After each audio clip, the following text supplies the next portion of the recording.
On the red carpet. They had to get dressed. So everyone, please, movie Driverless, right? Hi guys, how are you? Say hi to the viewers. You guys reintroduce yourselves for our audience.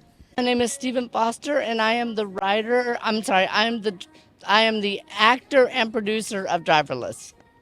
And I'm Chuck Pelletier. I'm the writer director of Driverless, and thank you for having us. Of course. So now this is the movie right here. Now we have all of these backdrops on the side that represent all of the movies, but this one in particular they wanted to grab on screen, which I love, right? So tell us a little bit about what inspired you guys for this movie Driverless. Well, I've always loved the old road movies of the 1960s, 1970s. It's a mad, mad, mad, mad world, and Cannonball Run, and all of those movies, Smokey and the Bandit. So I've always loved a good road movie, and with the advent of driverless cars, I thought, why don't I make the first road movie with driverless cars? So that's why our tagline is the first road movie with no drivers. That was the idea behind it, and then also because of I also love poking fun at corporate America. I decided to make a driverless car company with some people on top, which really didn't care or and were not very good at what they did, and the people at the bottom, the low-paid people, who were really very smart and taking care of the business, which is sort of that old recipe for screwball comedy, which is kind of that same era. So those two things gave birth to Driverless. And now you were on screen and off screen, working behind the scenes and doing a lot of acting work. What was that like for you? Well, it was actually a lot of work. It was very taxing, but I am really good at compartmentalizing stuff. So my acting, I would do all in advance. So when the camera rolled, I would know what to do, what my mark was. And behind the scenes, the producing, finding locations, the casting, coordinating everything. I did that in advance as well. So actually, I was so prepared by the time we got to the set, I could actually just settle back and let the homework do the work for me. So I could just kind of go on what we call automatic pilot and just focus on the character or the task at hand. Was this your first time acting, or have you been also acting prevalently amongst the years? What's the vibe? I've been acting for many, many years, and in this movie, I've done theater, I've done film, I've done commercials, and I wrote a book about acting called Awakening the Actor Within. So I've been acting for many, many years, and in this movie, I actually play three roles. I play a Quaker, I play a sort of a rough redneck kind of character, and I also play an office, sort of lovable loser office guy. And that all happened by accident because we started doing test shoots during the middle of COVID in the car because it's part of the script takes place in a car, and we started doing these test shoots, and so I ended up playing three roles, which was really great. It's great and it's challenging and it's definitely satisfactory for an actor such as yourself, correct? Yeah, and when we were doing the test shoots, Chuck said, "Oh, you're so great, we're not going to recast it." And because I was only going to play the guy in the office, just a lovable loser. And one thing that I've always loved is, again, some of my favorite movies are like the Peter Sellers movies where he plays three roles. The Eddie Murphy movies where he plays several roles. I love those movies. It's just great watching somebody do all these different characters. It just makes you laugh. And it's like a Tyler Perry thing, right? Tyler It can Perry. transform, hair and makeup and all of that's very, very important. And so you did mention writing a book. Now, do you mind me asking what method kind of hits home for you, right? Because there's so many different ones. Me, myself, I'm a Stanislavski girl, right? So may I ask, at least for the audience, that they kind of can relate to you a little bit, since you're a theater person, which method that is? My method of acting is I come from the Uta Hagen School of Acting, but I would say I'm a mix of Uta Hagen and Carol Burnett because I wanted to, I loved Uta Hagen's method of going deep into the character and using elements of yourself to bring the character to life, but I also love the element of Carol Burnett of using that type of philosophy of Uta Hagen to use that as a comedic device to have your character be honest, because a lot of comedy, it's very surface and it's just about jokes. For me, comedy is about character. And if I understand the character fully, I can go anywhere with that character. So that's my method, and costumes have a big part of my creation of my character. That's where the Carol Burnett element comes in, because she said, give me a hunchback, give me a nose, or give me a crooked tooth, and I can create any character. So I'm kind of like that as well. So you guys have been here for the whole run of the film festival, right? Correct. Almost, yeah. And where are you guys coming in from? Los LA? Angeles. Okay, I don't want to assume, but LA. But so, how has the experience been like for you, being in Las Vegas, having a film here, being in the film, having part of a film, and representing that together?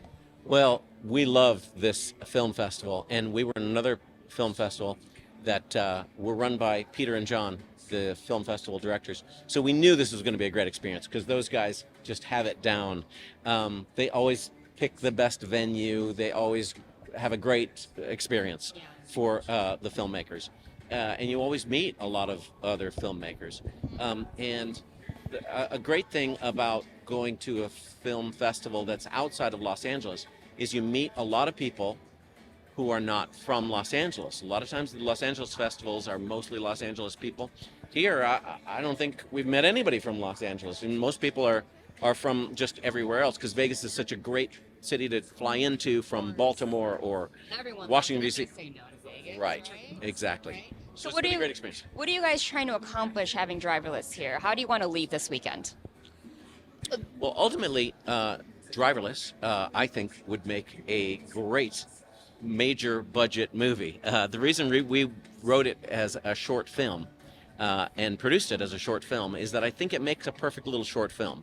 But I also think the concept, if Sony development department happens to be watching, I think the concept would make a great high budget movie with smashed up cars and trucks driving into chicken coops. That's sort of an old school comedy, with driverless vehicles. I mean, I think it's a no-brainer. Very prevalent to the times now. That's where we're heading, right? I Right. mean, technically, people say Teslas can drive by themselves, so it's relatable. It's funny. People associate themselves with it because that's real life. And bad driving on the road, especially in Vegas, come on, we feel at home with that, right? It's That's real. It's taken from real life, That's right?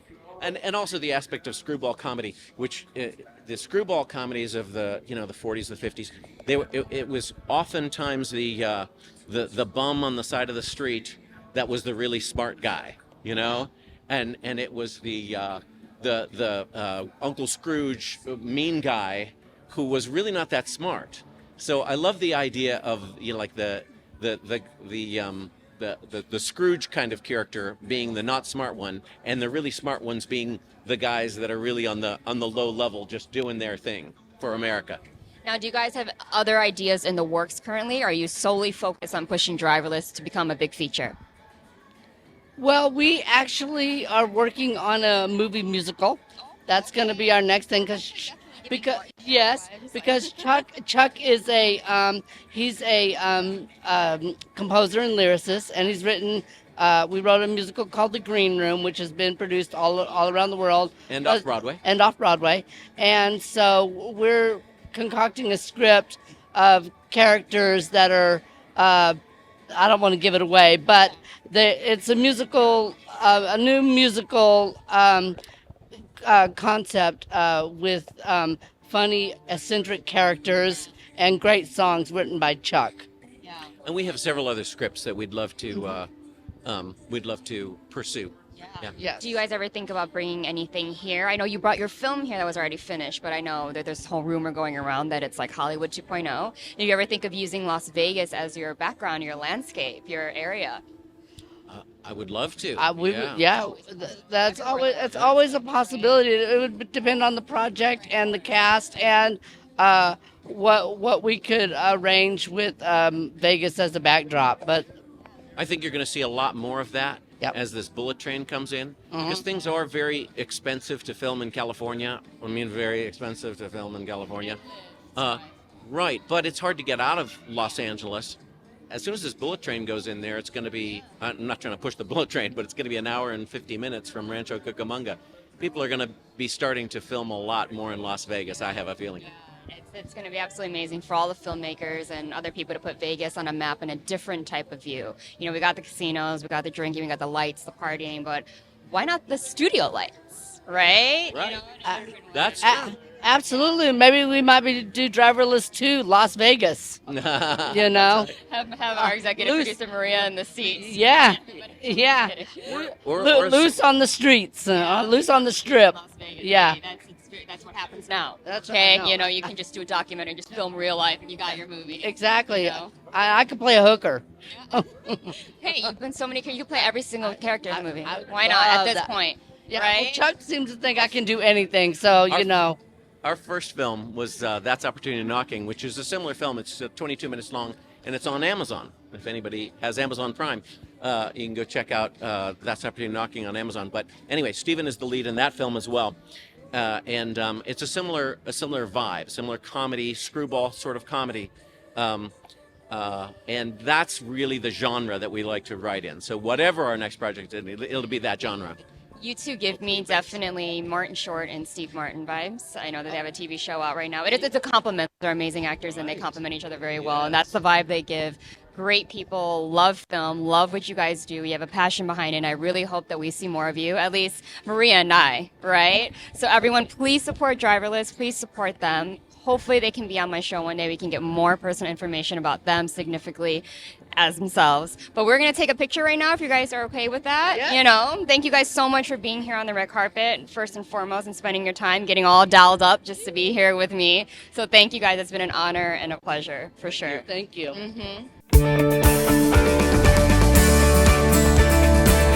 So, who am I replacing? We just laid off 23 people. You'll be replacing them. All 23 of them? I mean, you know my motto, the customer is always wrong. Ta-ta, I've got filing to do. Are you excited about working for a driverless car company? We are gonna get plastered. That's why we're taking this driverless car so we don't have to drive. I don't know. Corporations are more irresponsible than people. If we let them drive the cars, there's gonna be trouble. Is there something else you would like me to do? Call Roxanne Anderskow. It sounds like you want me to kill Roxanne Anderskow. Say, do you use Oleg pool a lot? Yeah, it's half the price. Thank you for calling Oleg. Please hold on. Your call is important to us. If my call were important to you, you'd be talking to me. Corporate America is war. Bloody, terrifying, disgusting. Or like Industries, our cars drive themselves. I ordered an Oleg 35 minutes ago, and I want to know where the hell it is. Hold on, please. Raj, are you fixing this? The system is not quite complete yet. I have to copy and paste the HTML code from one car to the other like this. If you cut and paste incorrectly, can one of your cars smash into an ice cream truck? Hey, wait a minute. Did you reroute us? This never happens with a horse and buggy. Whoa, what's with the U-turn? Is this normal? No, we're going in the wrong direction. I'm going to have you fired. Don't make me mad. Oh, really? What are you going to do to me? I'm warning you, lady. With one button, with one press of a button, I can delete your account. Self-driving cars, just another way to cut off our balls.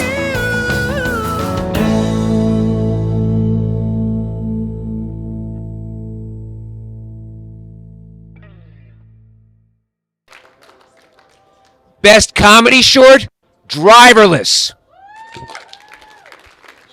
Come on down, guys.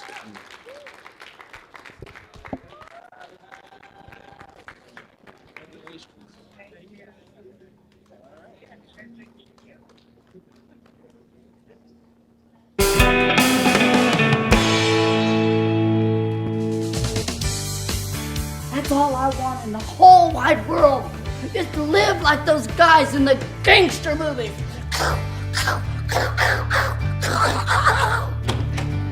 So where's the suitcase? That's my suitcase. I put the blanket over it to keep it warm. What do you say we take this into your bedroom?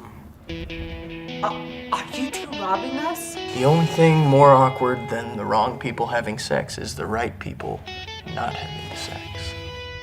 You know what your problem is? You're not intimidating. How about now? Not at all. I'm not in the least. My psychic told me that How can you go to bed with that unstable little twerp? So you're Rob. I'm Wally. What's your name? I don't have a name. I'm your worst nightmare. That's from a movie. I told him he doesn't got it. Damn it! I'll rip off rich people with you, 'cause I got nothing else to do. I'll rip off rich people with you, and let's get ice cream too.